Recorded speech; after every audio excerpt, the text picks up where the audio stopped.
country and the folks living there. Now some folks think a drug's a drug, but buddy, that ain't true. The crazy comes in different flavors depending what they do. Take a meth head, for example. They're a special breed of strange. They get obsessed with pointless tasks and forget about pocket change. My sister parked her car one night behind my trail shed. They skipped the stereo completely and stole a notebook pad instead. Just wanted some fresh pens to write their master plan, convinced they'd solve the world's problems from a lawn chair and a van. Now a crackhead's built different, and that's all I'll say. They'll sprint across 3 counties if a craving comes their way. I met a guy who seemed alright, polite and acting normal. We stood around and talked a bit, the conversation cordial. And he took her head off a bubble pipe and suddenly proclaimed he was the greatest mechanic that the world had ever named. I said, aren't you that fellow who gets all tweaked out and mean, with the homemade Bluetooth speaker always dancing on the scene?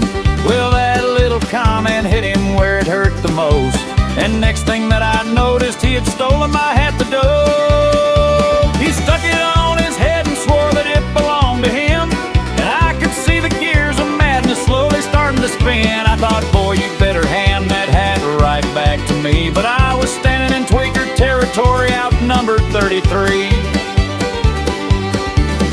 There's a difference between crackheads and meth heads, though both will make you shake your head. One's looking for a treasure map, the other's running laps instead. And if you find yourself surrounded by a room full of twitching friends, you'd better grab your hat and leave, for the evening takes a bend.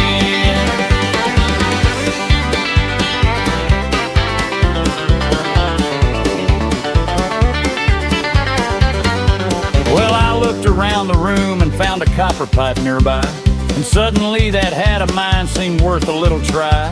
I stood up tall and hollered, all right, boys, let's see which one of you toothless motherfuckers want to try it with me. The whole room got real quiet, not a single word was said. I tapped that fella on the noggin and he stumbled to the floor instead. The rest just stood there frozen, looking nervous, pale and stuck, and I figured that was probably my signal to leave, quick as luck. I grabbed my hat and headed out before they changed their minds, while a crackhead across the street was checking window blinds, talking to invisible people, arguing with the dark. Carpet surfing, looking for a pebble-sized rock on the doormat in the yard. Yeah, I got my hat back and I called that a win, and I learned not to joke with tweakers when the meth starts kicking in. So if you're rolling through Ohio and you find yourself like me, just keep your mouth shut, keep your hat on, and leave the chemistry be.